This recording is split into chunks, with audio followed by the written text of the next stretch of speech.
নমস্কার বন্ধুরা, আমি শাহিন। তো আজকে আমি এই বছর মানে 2026-এ বলিউডের প্লাস সাউথের কিছু বিগ মুভি নিয়ে কথা বলবো। তো প্রথমত যে মুভিটি নিয়ে আমি কথা বলতে চলেছি সেটি হচ্ছে কি ধুরন্ধর 2। তো ধুরন্ধর যে কী করেছে বক্স অফিসে সেটা আপনারা দেখতে পেয়েছেন। তো এখন ধুরন্ধর 2 আসলে সেটা অবশ্যই আরও ভয়ঙ্কর কিছু হবে আশা করা যাচ্ছে। তো আগামী 19 মার্চ মুভিটি রিলিজ পাচ্ছে। তো দেখা যাক মুভিটিতে পার্ট 1 রেকর্ড কেমন ভাগতে পারে। তো এরপর যদি বলি সে টক্সিক, তো ধুরন্ধরের সাথে রিলিজ পাচ্ছে টক্সিক। তো ভালো একটা ক্ল্যাশ হবে ইয়াশ ভার্সেস রণবীর সিং। তো দেখার বিষয় কে জিতে এবারে এই ক্লাসে। এরপরে যে মুভিটার কথা বলছি সেটা হচ্ছে দৃশ্যম 3। তো বলা যায় হচ্ছে গিয়ে দৃশ্যমের দুটো পার্টি খুবই মাস্টারপিস ছিল, মানে খুবই জনপ্রিয় ছিল দর্শকদের কাছে। তো এই পার্টটাও অবশ্যই হিট হবে বলা যায়।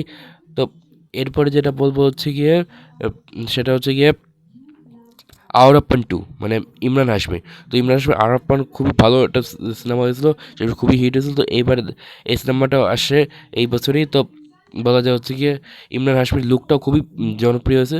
তো এখন দেখা যাক এই মুভিটা কেমন করতে পারে। তো এরপরে যে মুভিটার কথা বলবো সেটা হচ্ছে গিয়ে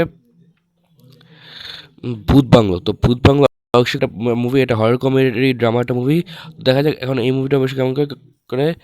তো এরপরে যে মুভিটি নিয়ে কথা বলবো সেটি হচ্ছে কি রামায়ণা পার্ট 1। তো রণবীর কাপুরের রামায়ণা আসছে। তো বলা যায় এই বছর দিওয়ালিতে রামায়ণ রিলিজ পাচ্ছে। আর এখানে থাকছে রাবণ হিসেবে থাকছে ইয়াশ। তো ভালোই একটা মুভি হবে আশা করা যাচ্ছে। আদিপুরুষের মতো আশা করা যাচ্ছে হবে না। এই মুভিটা নিয়ে খুবই এক্সাইটমেন্ট রয়েছি। যে অ্যানাউন্সমেন্ট যে টিজারটা এসেছিলো সেটা খুবই ভালো হয়েছিল আমার কাছে। তো রামায়ণা পার্ট 1-এর জন্য অবশ্যই ওয়েট করছি। 2027-এ রামায়ণা পার্ট 2 আসে। তো এরপরে যে মুভিটা নিয়ে কথা বলবো সেটা ফ্রেন্ড ওয়ার। তো এটাও রণবীর সিং এর একটা মুভি। তো এই সিনেমাটাও বলা যায় একটা মানে রোমান্টিক ড্রামা মুভি হচ্ছে। আমি অবশ্যই এক্সাইটমেন্ট রয়েছে এই সিনেমাটার জন্য। তো এরপরে যে লাস্ট নামটা বলবো সেটা হচ্ছে স্পিরিট প্রবাসে। তো এটার জন্য অবশ্যই এক্সাইটমেন্ট রয়েছেই এই সিনেমাটার জন্য। তো সরি, আর লাস্ট নামটা তো এরপর আরেকটা যে নামটা বলতে ভুলে গেছিলাম সেটা হচ্ছে দ্য রাজা সাহেব। এটাও প্রবাসে। তো 9 তারিখে রিলিজ পাচ্ছে।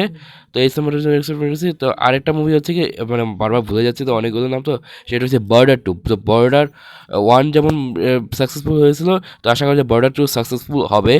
তো আজকে ভিডিওতে এখন দেখা হবে পরে ভিডিওতে।